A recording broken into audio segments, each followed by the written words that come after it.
The bedroom was wrapped in complete silence, broken only by the soft hum of the air conditioner and the occasional creak of the old apartment settling in the middle of the night. Claire lay perfectly still on her side of the bed, her eyes gently closed, forcing her breathing into a slow, steady rhythm. To anyone watching, she looked peacefully asleep. But beneath the blanket, her fingers were gripping the sheets so tightly that her knuckles had turned pale. She wasn't sleeping at all. She was waiting. For nearly 2 weeks, the same unsettling routine had repeated itself. Sometime after midnight, Mark would quietly slip out of bed, moving with practiced precision as if he had rehearsed every step. Tonight was no different. Claire heard the mattress shift ever so slightly as he rolled onto his side.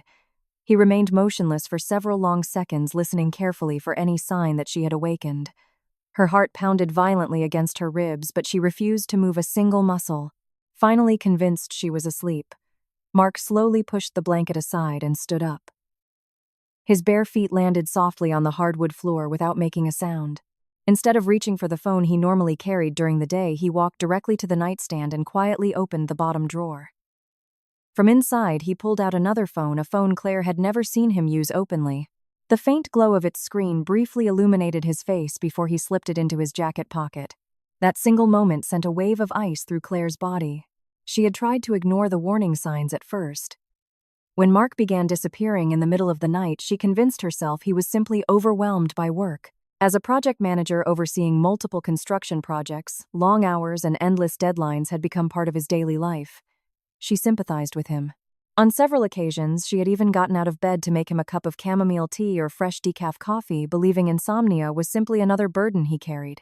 But little by little, the pieces stopped fitting together. Whenever Mark came home after one of his mysterious late-night trips, he smelled different. Sometimes there was the unmistakable scent of cigarette smoke, even though he had supposedly quit years ago. Other nights, there was something even harder to explain, a sweet floral perfume that Claire herself never wore. It wasn't expensive or elegant. It was cheap, overly sweet, and completely unfamiliar. Yet it lingered on his jacket just long enough to leave a question in her mind before disappearing beneath the overpowering smell of body wash. His behavior had changed as well. His phone, once carelessly left charging on the kitchen counter, was now constantly within reach. He changed the passcode without mentioning it. He carried it into the bathroom every time he showered.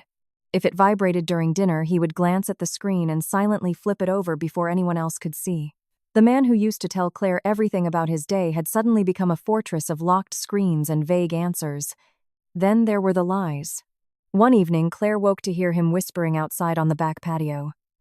The conversation stopped the instant she called his name. Moments later, Mark returned with an easy smile, explaining that a supplier on the West Coast had called about an urgent project issue. Claire wanted to believe him. She truly did. But when she glanced at the phone still glowing in his hand, there was no active call on the screen. The explanation felt rehearsed, almost too smooth. Still, she said nothing. She told herself she was overthinking. After 8 years of marriage, surely she knew her husband better than anyone. Mark had once been thoughtful, dependable, and deeply caring. He had stood beside her through financial struggles, celebrated the birth of their daughter Chloe, and promised countless times that they would build a beautiful future together. Surely that man couldn't simply disappear overnight. Yet every passing day made it harder to silence the growing voice inside her. The final crack appeared on an ordinary afternoon while she was doing laundry. As she emptied Mark's jacket pockets before tossing it into the washing machine, a crumpled tissue fell onto the floor. At first, it seemed insignificant. Then she unfolded it. Bright magenta lipstick stained one corner. Claire stared at it for what felt like forever. She rarely wore lipstick, and when she did, she always chose soft, natural shades. This color was bold, vibrant, and completely foreign. Her stomach tightened as 1,000 explanations raced through her mind. Maybe it belonged to a client. Maybe someone accidentally dropped it into his pocket. Maybe there was a perfectly innocent reason. But deep down, another possibility had already taken root. For the first time since they married, Claire found herself wondering whether the man sleeping beside her each night had quietly become a complete stranger. She didn't have proof. Not yet. Only late-night disappearances, unfamiliar, perfume-whispered phone calls, a hidden cell phone changed passwords, and a lipstick stain that refused to leave her mind. And somehow those tiny pieces were beginning to paint a picture she desperately wished wasn't true. For 3 long nights, Claire fought the urge to follow Mark. Every instinct told her to stay home to protect herself from whatever truth might be waiting outside those apartment walls. But each time she watched him quietly slip out after midnight carrying that same hidden phone and moving with the confidence of someone who knew exactly where he was going, the questions in her mind grew louder. On the fourth night, she couldn't take it anymore. At exactly 1:17 a.m., Mark eased himself out of bed once again. Claire kept her breathing slow and even pretending to remain asleep as he carefully pulled on his jeans, slipped into his jacket, and quietly locked the front door behind him. She counted to 30 before throwing off the blankets. Her heart was pounding so violently she thought it might wake the entire building. She checked on 6-year-old Chloe, who was sleeping peacefully with her stuffed bunny tucked beneath one arm, then pulled on a dark hoodie and quietly stepped into the cold night. The apartment complex was almost silent. A chilly breeze swept through the empty parking lot, carrying the distant sound of traffic from the highway. Claire spotted Mark's figure beneath the orange glow of a streetlight. To her surprise, he didn't get into his truck. Instead, he walked briskly down the sidewalk as though his destination was close enough to reach on foot. Keeping nearly half a block behind him, Claire matched his pace as carefully as she could. Every passing car made her freeze. Every time Mark slowed down or glanced toward a store window, she ducked behind parked vehicles or clusters of trees, terrified he would catch her. She had never done anything like this before. Part of her felt guilty for spying on her own husband. Another part knew she deserved the truth. They walked several blocks before Mark turned into an aging apartment complex called Oak Ridge. The place looked completely different from the neighborhood where they lived. The buildings were worn, the paint peeling from the walls, and most of the windows were dark. A broken security gate stood permanently open while flickering lights cast strange shadows across the cracked pavement. Claire had never heard Mark mention this place. She watched from a distance as he entered Building 3 without hesitation. He wasn't looking around or checking apartment numbers. He knew exactly where he was going. Claire waited until the heavy metal door closed behind him before following. Her legs felt strangely weak as she climbed the concrete stairs, one slow step at a time. The stairwell smelled faintly of cigarette smoke and old cleaning chemicals. Every creak echoed through the empty building, making her stop repeatedly to listen. When she reached the third floor, she noticed a narrow strip of warm light shining beneath the door of apartment 3B. Then she heard voices. One of them belonged to Mark. But it wasn't the exhausted, impatient voice she had become accustomed to hearing at home. This voice was soft, playful, gentle. He laughed quietly before saying, "Come on. Don't be upset. I'm here now, aren't I?" Claire froze. She couldn't remember the last time he had spoken to her with that kind of warmth. Another voice answered him, a woman's voice filled with frustration. "You always promise you'll stay the night," she complained. "But every single time you leave before sunrise. How much longer am I supposed to hide like this?" Claire felt the blood drain from her face. The apartment door wasn't completely shut. Through the narrow opening, she could see part of the living room. Standing beside a small sofa was Mark, and wrapped in his arms was Jessica. Claire recognized her instantly. Jessica worked as an administrative assistant at Mark's regional office. They had met briefly at the company Christmas party months earlier. Jessica had smiled, sweetly complimented Claire's dress, and joked that Mark never stopped talking about how lucky he was to have such a supportive wife. Looking at her now wearing a silk robe and resting comfortably against Mark's chest, Claire realized every smile, every compliment, every conversation had been nothing more than a performance. She wanted to believe there had been some misunderstanding. She prayed Mark would step away. She hoped he would tell Jessica that this had been a terrible mistake. Instead, Jessica looked into his eyes and quietly asked, "When are you finally going to leave her?" Silence filled the apartment. Claire held her breath. Finally, Mark sighed. "It's complicated," he admitted. "Right now would destroy me financially." Jessica pulled away from him. "You've been saying that for months." "I know," Mark replied. "But Chloe is still young. Rent is expensive, my credit cards are maxed out, and if Claire files for divorce before I get everything organized, I'll lose a fortune. I just need more time." Claire felt as though the floor beneath her had disappeared. It wasn't love keeping him in their marriage. It wasn't loyalty. It wasn't their daughter. It was money. Jessica crossed her arms, clearly irritated. "So what am I supposed to be? Your secret forever?" Mark gently brushed a strand of hair behind her ear. "My heart is with you," he whispered. "Claire. She's just the mother of my child now. The marriage has been over for years. I just can't afford to leave yet. Those words shattered something deep inside Claire.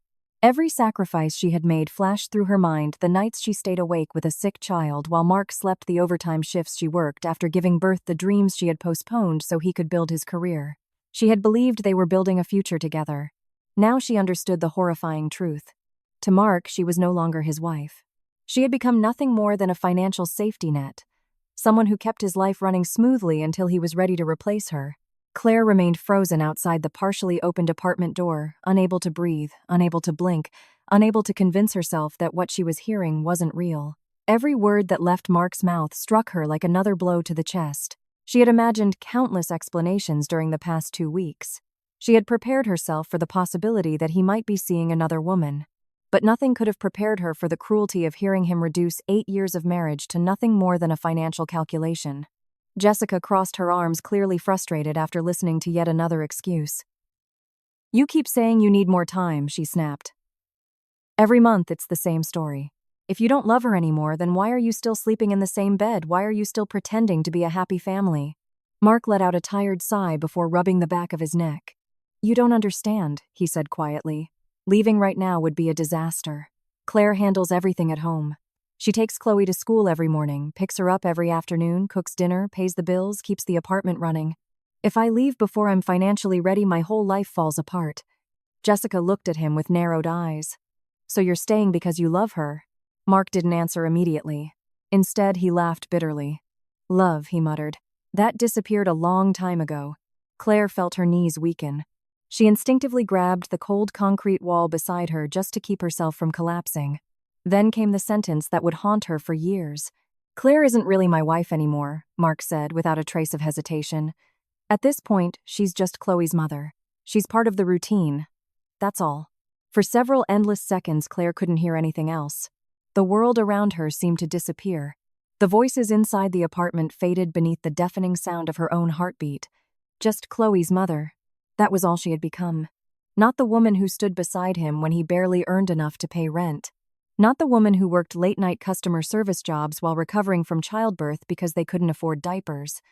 Not the woman who skipped buying new clothes for herself so Mark could purchase tools and certifications to advance his career. Not the woman who stayed awake through endless nights comforting their sick daughter while he slept because he had work the next morning. None of it mattered. Every sacrifice had vanished with a single sentence. Memories flooded her mind faster than she could stop them. She remembered the tiny one-bedroom apartment where they had started their marriage, surviving on instant noodles and discount groceries while dreaming about a better future. She remembered sitting at the kitchen table balancing bills with a calculator while Mark promised that one day he would give her everything she deserved. She remembered holding his hand in the hospital when his mother suffered a stroke, spending weeks driving back and forth to rehabilitation appointments because he couldn't take time off work. She remembered encouraging him after every failed promotion, every stressful project, every setback that made him question himself. Whenever life knocked him down, Claire had been there. Whenever he doubted himself, she reminded him of his worth. Whenever he needed someone to believe in him, she never hesitated. She had quietly placed his dreams ahead of her own because she believed that was what marriage meant. Now she realized she had been building someone else's future while slowly erasing her own. Inside the apartment, Jessica leaned against Mark's shoulder again. "So after everything," she asked softly, "you're really only staying because she makes your life easier?" Mark nodded without hesitation.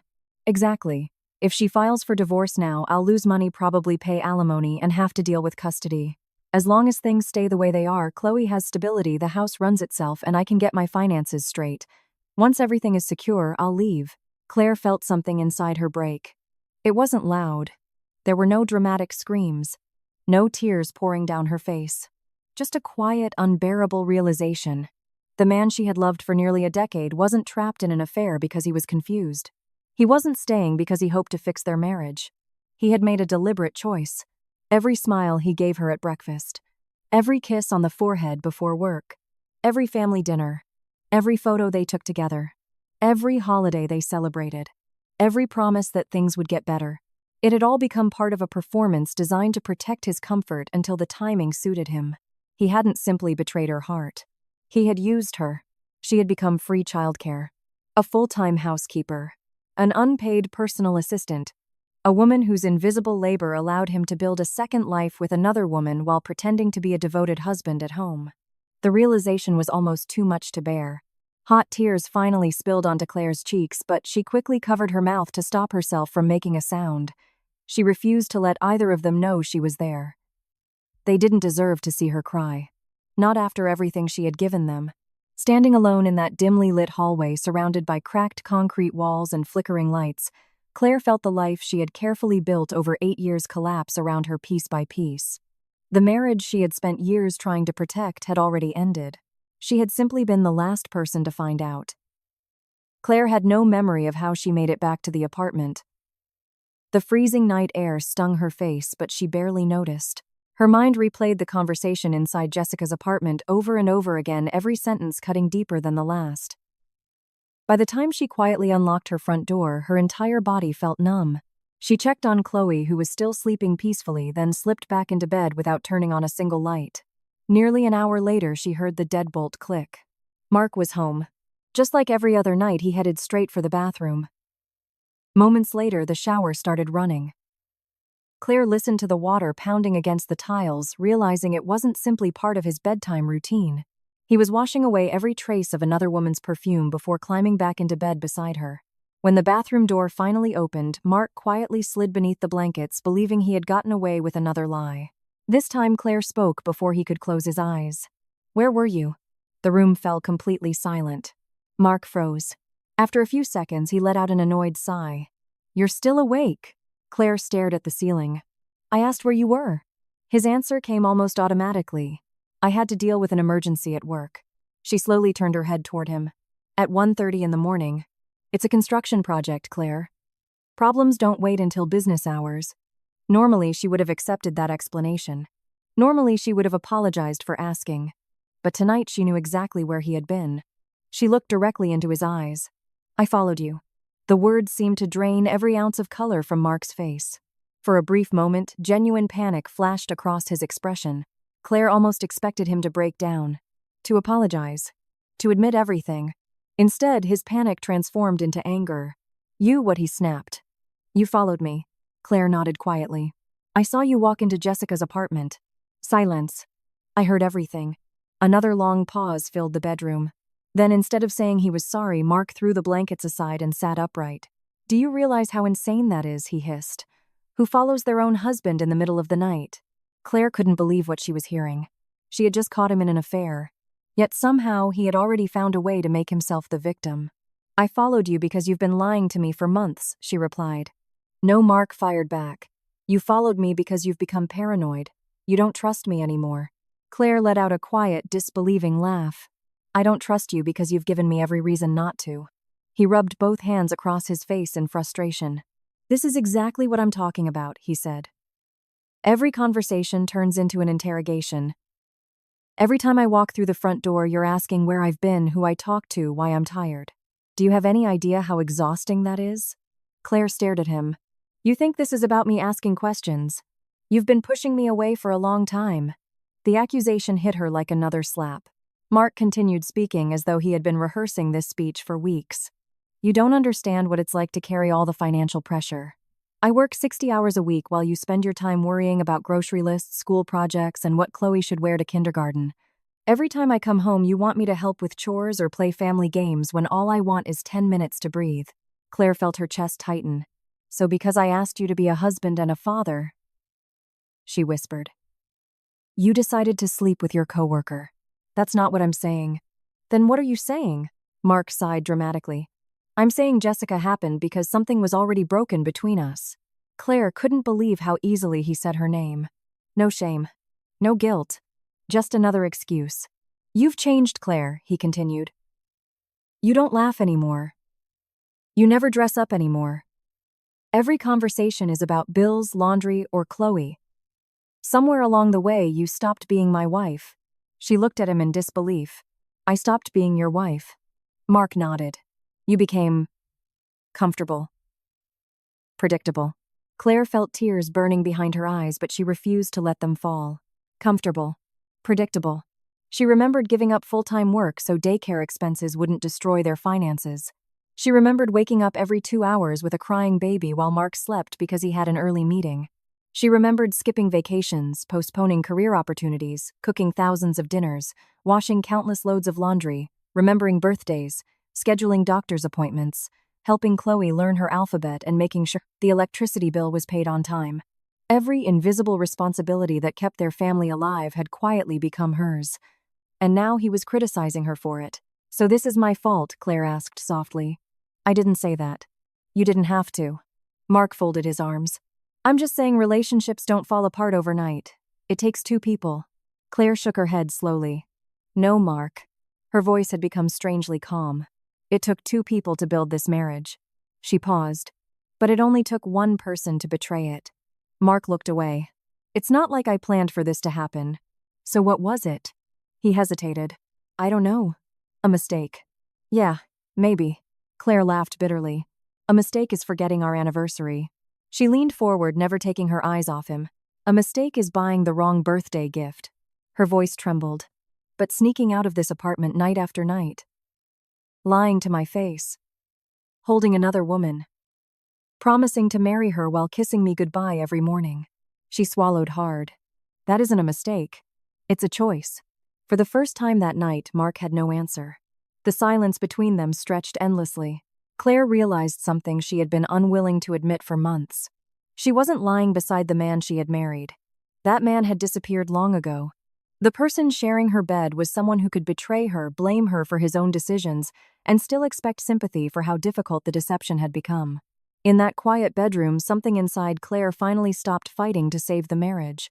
She understood that there was nothing left to rescue. The relationship hadn't died because Mark fell in love with someone else. It died the moment he chose to rewrite reality, convince her she was the problem, and make her question her own sanity, instead of accepting responsibility for the life he had destroyed. The bedroom remained painfully quiet after their argument. Neither of them spoke again that night. Mark eventually lay back down, convinced that with enough time Claire would calm down, forgive him, and accept another one of his empty promises. He had always believed she was too gentle to leave, too afraid of uncertainty to walk away, and too financially dependent to survive without him. For the first time in 8 years, he was wrong. Claire quietly picked up a spare blanket and her pillow before walking into Chloe's bedroom. She carefully lay down on the small trundle bed beside her sleeping daughter. Moonlight filtered through the curtains, illuminating Chloe's peaceful face. Watching her little girl breathe so innocently made Claire's heart ache in ways she had never experienced before. She wasn't crying because she had lost Mark anymore. She was crying because she suddenly understood how much of herself she had lost trying to keep him. For years, she had convinced herself that sacrifice was simply part of being a good wife. She had accepted every compromise without complaint. She gave up career opportunities because childcare cost more than her paycheck. She worked part-time so Chloe would always have someone waiting after school. She managed every birthday, every doctor's appointment, every parent-teacher conference, every grocery list, every unpaid bill, every forgotten errand. While Mark climbed the corporate ladder, Claire quietly became the foundation that supported his entire life. And somehow he had convinced her that none of it mattered. She stared at the ceiling until nearly dawn. Then something inside her shifted. The tears stopped. Not because the pain disappeared. Because she realized crying wasn't going to protect her daughter. It wasn't going to pay rent. It wasn't going to stop Mark from manipulating the situation. If she wanted a different future, she would have to build it herself. At 5 o'clock that morning, while the apartment was still completely silent, Claire reached for her phone and opened the Notes app. She began writing everything she could remember. The dates Mark had disappeared after midnight. The hidden cell phone. The unfamiliar perfume. The lipstick-stained tissue. The address of Oak Ridge Apartments. Jessica's apartment number. Every word she had overheard through the cracked doorway. Especially the sentence she knew she would never forget. "She's just Chloe's mother." She typed until her fingers hurt, refusing to trust her memory alone. Every detail could matter someday. By the time the sun rose, she had already made the biggest decision of her life. She wanted a divorce. When Mark entered the kitchen later that morning, acting as though nothing had happened, Claire calmly prepared breakfast for Chloe. She packed her daughter's lunchbox, reminded her to bring her school project, and smiled as Chloe excitedly talked about art class. To anyone watching, it looked like another ordinary weekday. But beneath that calm exterior, Claire had already buried her marriage. As Chloe brushed her teeth, Mark lowered his voice. "Let's not do anything stupid," he said. "We need to think about this carefully." Claire didn't even look up from the sink. "I have." Mark frowned. You're emotional right now. No, you don't mean this. I do. His expression hardened. So you're really throwing away 8 years over one mistake? Claire slowly turned toward him. This wasn't one mistake. It was hundreds of lies. Mark's patience immediately disappeared. Fine, he snapped. Let's talk about reality then. He folded his arms across his chest. You work part-time. I make almost 6 figures. If you divorce me, how exactly are you planning to support yourself? Claire remained silent. Mark mistook her silence for fear. You think judges just hand kids over because someone's feelings got hurt, he continued. I can afford a better lawyer than you. I can afford a better neighborhood. I can give Chloe a better life than you can. Every sentence was designed to intimidate her. Every word reminded her of the financial sacrifices she had made for their family. You don't even have enough savings to rent your own place, he added. Think carefully before you destroy all of our lives. Months earlier, those threats would have terrified Claire. Today, they simply confirmed what she already knew. The man standing in front of her wasn't trying to save his family. He was trying to protect his wallet. Without raising her voice, Claire answered quietly. I'd rather struggle honestly than live comfortably with someone who lies to my face every day. Mark stared at her in disbelief. You'll regret this. Maybe. She picked up Chloe's backpack and handed it to her daughter. But staying with you would be the regret I'd never recover from. That morning, after dropping Chloe off at school, Claire didn't drive to work. Instead, she parked outside a family law office she had found online after searching for divorce attorneys before sunrise. Her hands trembled as she stepped inside. Everything about the office felt intimidating: the framed legal certificates, the shelves filled with thick law books, the quiet reception area where people waited with worried expressions that looked painfully familiar. A few minutes later, she was welcomed into the office of Miss Barnes, an experienced family law attorney with decades of courtroom experience. For the first several minutes, Claire struggled to speak. Every time she mentioned Mark's affair, her voice cracked. Miss Barnes didn't interrupt. She simply listened. When Claire finally finished telling the entire story, the attorney leaned forward and spoke calmly. The first thing you need to understand, she said, is that this is no longer just about emotions. Claire nodded silently. This is about protecting your future. Those words changed everything. Instead of asking Claire whether she still loved her husband, Miss Barnes asked practical questions. Whose name was on the lease? How much money was in their joint checking account? Did Mark have retirement accounts? Could she access tax returns? Did she have proof that marital money had been spent on the affair? One by one, Claire answered every question she could. Whenever she didn't know an answer, she wrote it down. By the end of the meeting, the attorney handed her a detailed checklist. Collect financial records. Download bank statements. Copy tax returns. Document every interaction. Save every message. Photograph every receipt. Do not move out of the apartment. Do not destroy evidence. Do not tell Mark what she was doing until everything was ready. Walking back to her car with the folder clutched tightly against her chest, Claire realized something remarkable. For the first time since discovering the affair, she wasn't thinking about revenge. She wasn't thinking about Jessica.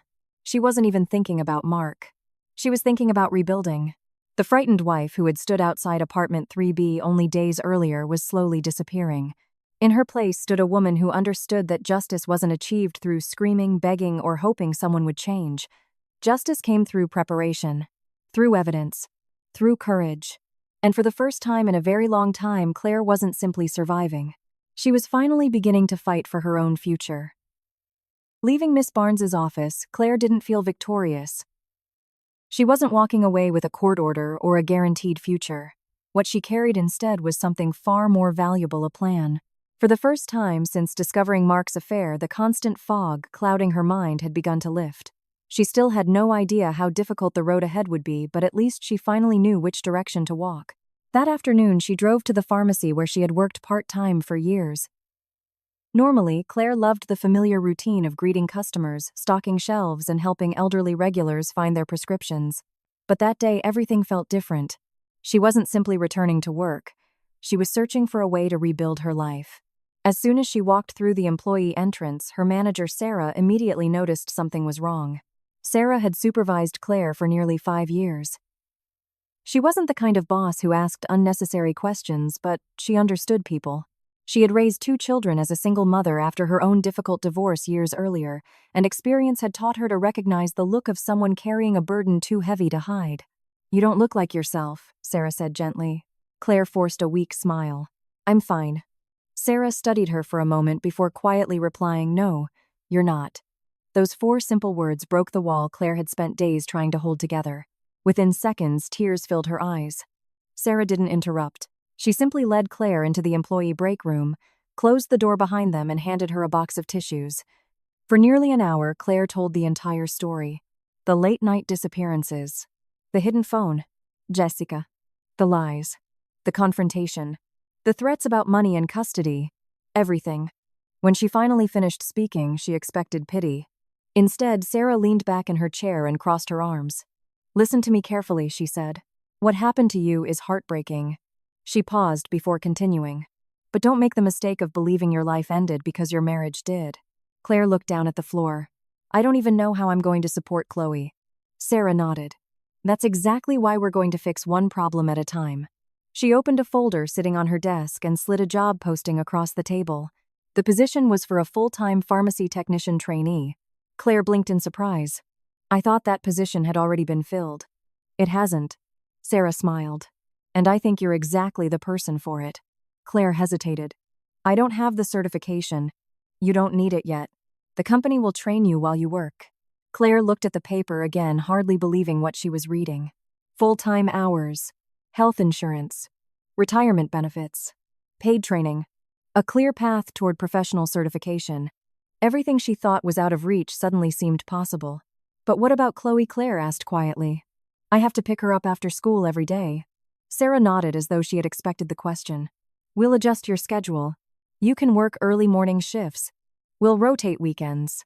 When your daughter is sick, we'll figure it out. She smiled warmly. I've been where you are. I know what it feels like to believe you're trapped. Claire stared at her manager, speechless. For months, Mark had convinced her that she couldn't survive without his paycheck. He repeatedly reminded her that she only worked part-time, that she wasn't making enough money, that no judge would take her seriously, that she had nowhere to go. Yet here was another person looking at the exact same situation and seeing possibilities instead of limitations. Sarah leaned forward. Claire, financial independence isn't about becoming rich. It's about never having to stay with someone because you're afraid of paying your own bills. Those words settled deep inside Claire. She suddenly understood something she had never truly considered before. Mark's greatest weapon had never been Jessica. It had never been the lies. It had been her dependence. For years, she had unknowingly surrendered pieces of her independence in the name of being a supportive wife. Every career opportunity she postponed, every promotion she declined, every extra shift she gave up to take care of, Chloe had slowly increased Mark's control over their future. Not because he forced her. Because she believed that sacrificing herself was what love required. Now she finally realized the difference between sacrifice and surrender. She accepted the position before leaving the break room. The following weeks became the busiest of her life. Every morning began before sunrise. She packed Chloe's lunch, braided her daughter's hair, drove her to school, and rushed to the pharmacy for hours of training. She learned medical terminology, insurance procedures, prescription processing, dosage calculations, and inventory management. At first, everything felt overwhelming. She made mistakes, asked endless questions, and often returned home mentally exhausted. But every single day, she became a little stronger. Every paycheck deposited into her own bank account reminded her that she was slowly taking back control of her future. She wasn't earning enough to live comfortably yet. She still clipped coupons. She still compared grocery prices. She still worried about lawyer fees and rent. But for the first time in years, those worries belonged to her, not to Mark. Each dollar she earned represented something much bigger than money.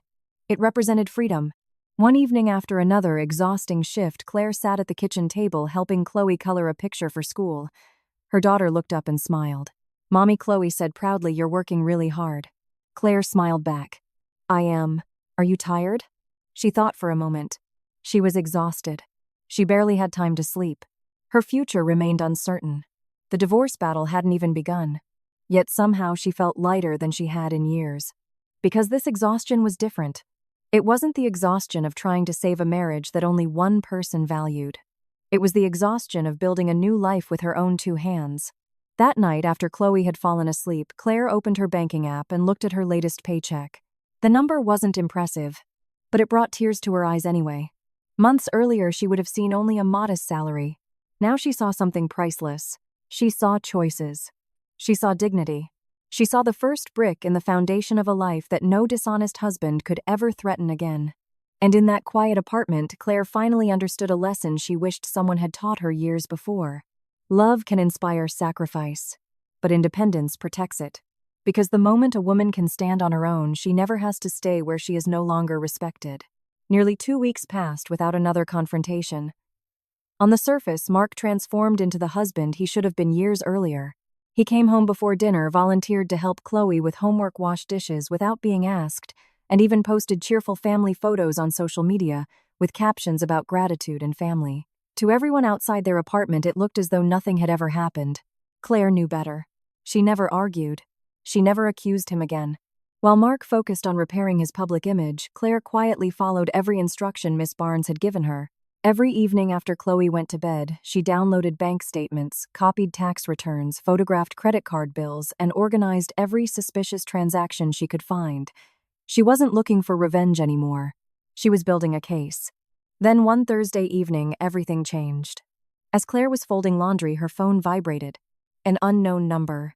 She almost ignored it. Instead, she opened the message. "Is this Claire?"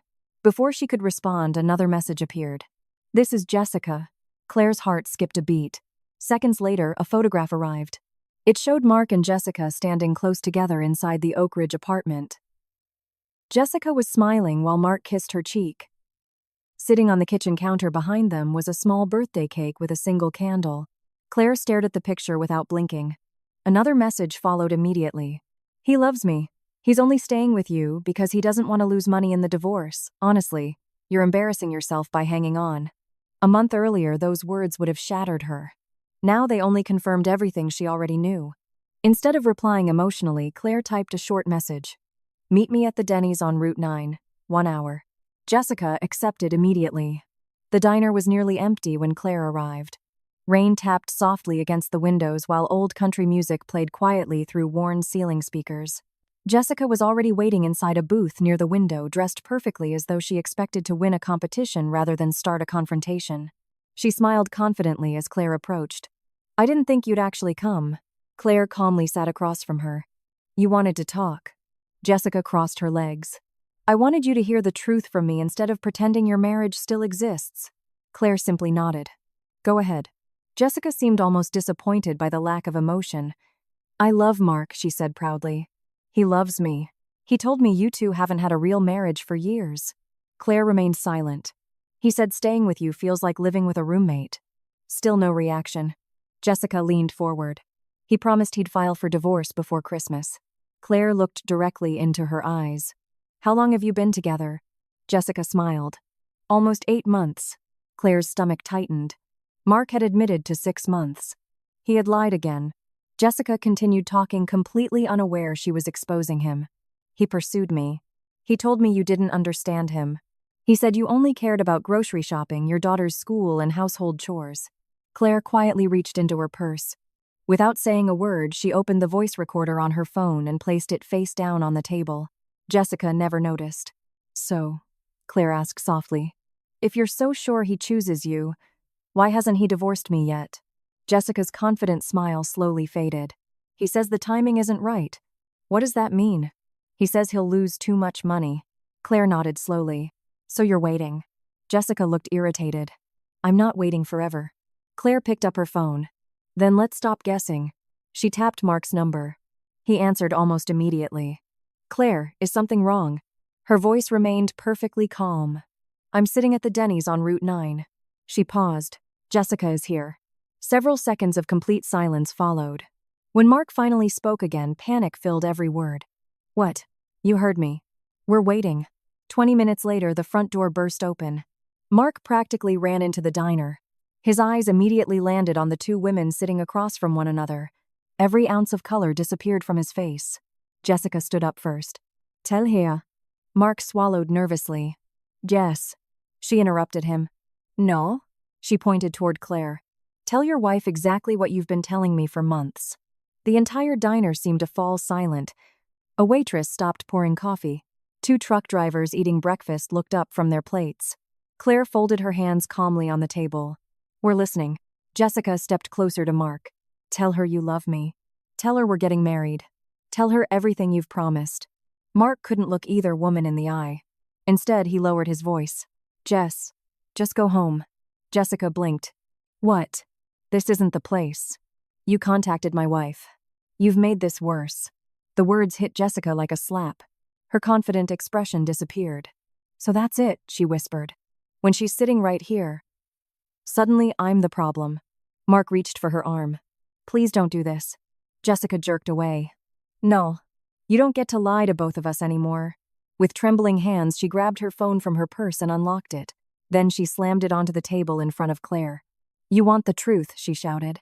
Take it. She began opening one conversation after another. Screenshots. Hundreds of text messages. Voice messages. Hôtel confirmation. Restaurant reservations. Weekend getaway bookings. Photos. Venmo transfers. Credit card reimbursements. Receipts for expensive gifts. Every secret Mark had carefully hidden over the previous 8 months was suddenly displayed across the screen. Jessica scrolled furiously. Here's the weekend in Napa. You paid half my rent. Here's the hotel in Chicago. Oh, and here's where you told me Claire was nothing more than your babysitter. Mark lunged toward the table. Jessica, stop.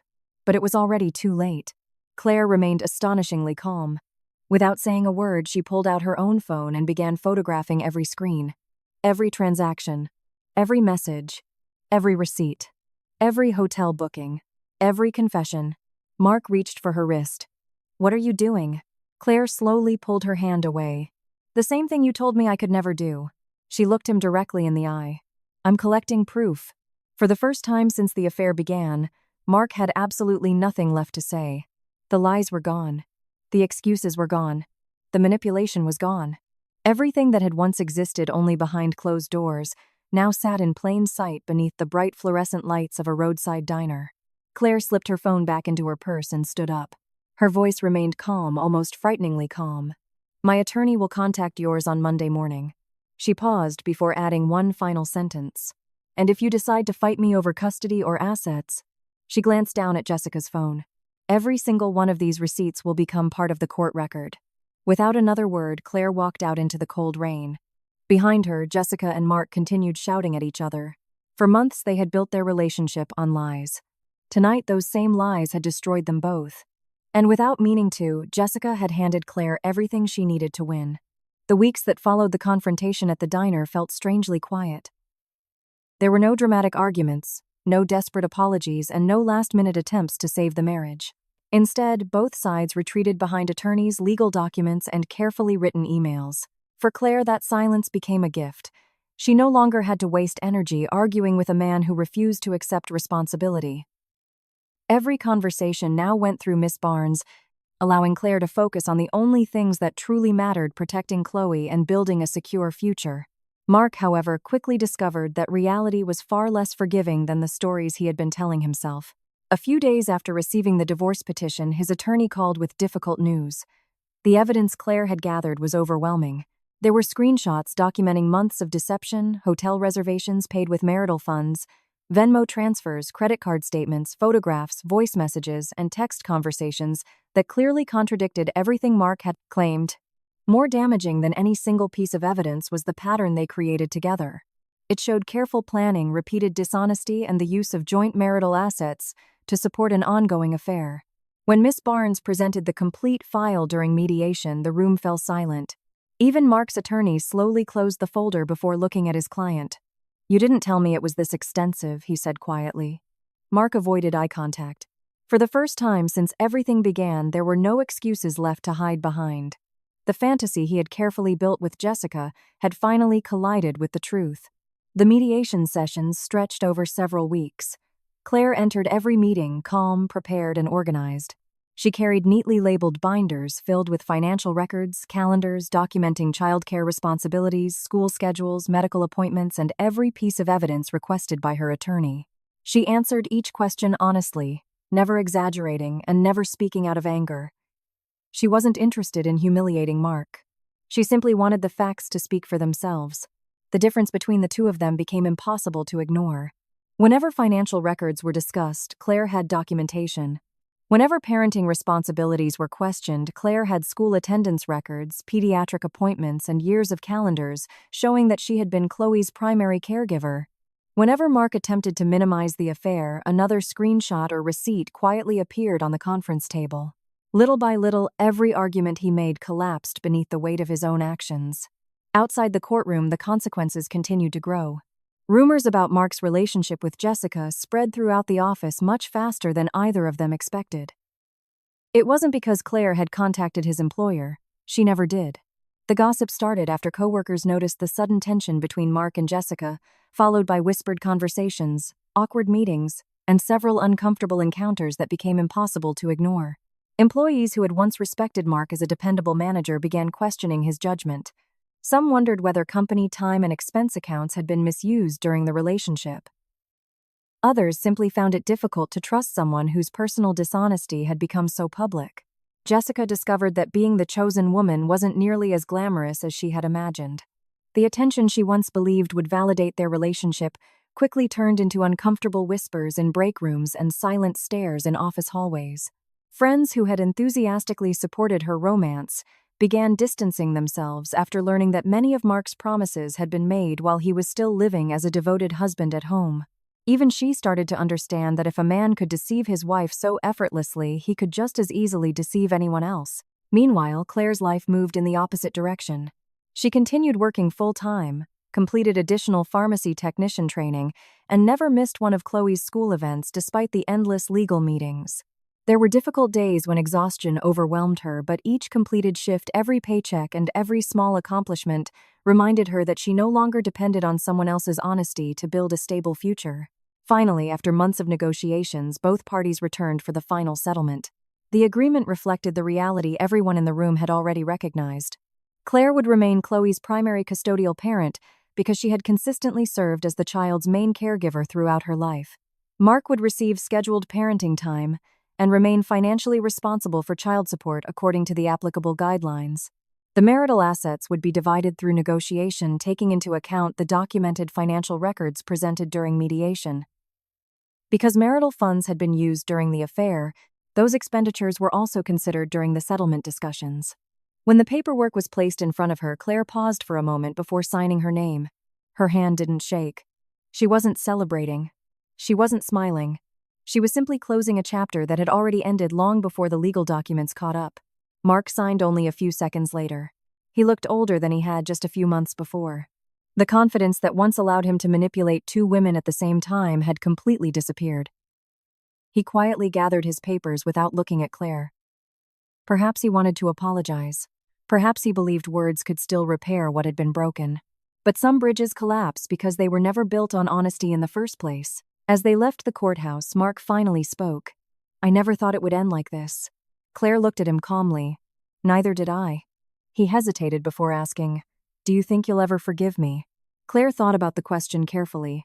She remembered the late-night lies, the hidden phone, the whispered promises made to another woman, the gaslighting, the threats, the months she spent believing she wasn't strong enough to survive on her own. Then she answered with complete honesty, "Forgiveness isn't something I owe you." She paused briefly. "It's something I choose for my own peace. But forgiveness doesn't require me to trust you again." Mark lowered his eyes. There was nothing left to argue. Nothing left to defend. Claire walked down the courthouse steps with the afternoon sunlight warming her face. The folder beneath her arm contained custody papers, financial agreements, and the official end of her marriage. Months earlier, she would have believed those documents represented failure. Now she understood what they truly represented.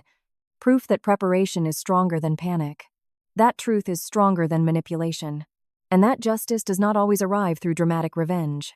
Sometimes justice arrives quietly, one piece of evidence at a time, carried by a woman who finally learns that believing in herself is far more powerful than believing in promises that were never real. Life did not become perfect after the divorce. There were still bills waiting to be paid, mornings when the alarm rang far too early, and evenings when Claire came home exhausted after standing on her feet for 10 hours at the pharmacy. There were moments when she questioned herself, moments when loneliness quietly crept into the apartment after Chloe had gone to sleep. Healing, she discovered, was never a straight line. It came in small steps, ordinary days, and quiet victories that nobody else could see. But unlike before, every challenge she faced belonged to a life she had chosen. Nearly 2 years passed. The little apartment that had once felt temporary slowly transformed into a real home. Chloe's colorful drawings covered the refrigerator door. Fresh flowers often sat on the small kitchen table. The living room no longer echoed with tension or whispered arguments. Instead, it was filled with bedtime stories, laughter during movie nights, and the comforting sound of a little girl who no longer had to wonder why her parents barely spoke to each other. Claire had also changed in ways she never imagined possible. She completed every stage of her pharmacy technician training, studied late into countless nights after Chloe fell asleep, and eventually passed her national certification exam. The day the results arrived, she stared at the email for several seconds before tears slowly filled her eyes. She had done it. Not because someone believed she could. Because she refused to stop believing in herself. A few months later, Sarah called her into the office once again. This time Claire wasn't afraid. Sarah smiled as she slid another document across the desk. "I think you've earned this." Claire looked down at the letter. Lead pharmacy technician. Along with the promotion came a salary increase, additional responsibilities, and something far more meaningful than a new job title. Respect. The respect she had spent years searching for in the wrong place. As Claire walked out of the office that afternoon, she remembered something Mark had once said during their final argument. "You can't survive without me." She smiled quietly to herself. He had been wrong. Not because life without him was easy, but because strength had never come from him in the first place. It had always been inside her. She simply hadn't been given the opportunity to discover it. Chloe grew older too. The frightened little girl who once sensed the tension inside their home slowly became a confident, cheerful child who loved science projects, soccer practice, and baking cookies with her mother every Sunday afternoon. Their apartment wasn't luxurious, but it was peaceful. There were no slammed doors, no whispered phone calls in the middle of the night, and no pretending everything was fine when it wasn't. For the first time in years, home truly felt safe. Occasionally, mutual friends mentioned hearing updates about Mark. His relationship with Jessica hadn't lasted nearly as long as either of them expected. The excitement that had once fueled their affair eventually disappeared beneath the weight of mistrust, constant arguments, and the realization that relationships built on deception rarely create lasting happiness. Claire listened politely whenever someone brought up his name, but she never asked questions. She had stopped measuring her happiness by his failures. That chapter of her life was already closed. One warm Saturday afternoon, Claire and Chloe visited a neighborhood park after buying ice cream from their favorite little shop. Chloe ran across the playground laughing as she chased bubbles floating through the air. Claire sat quietly on a nearby bench watching her daughter with a peaceful smile. Years earlier, she would have looked at families walking together and wondered why hers had fallen apart. Now she understood something she hadn't known back then. A family is not defined by how many people live under the same roof. It is defined by whether love, honesty, and respect exist inside that home. Looking around, she realized she already had everything she truly needed. A daughter who felt safe. A career she had built with her own determination. Friends who supported her. A future that belonged entirely to her. The expensive engagement ring Mark had once placed on her finger had long since been sold to help pay legal expenses. Surprisingly, she didn't miss it.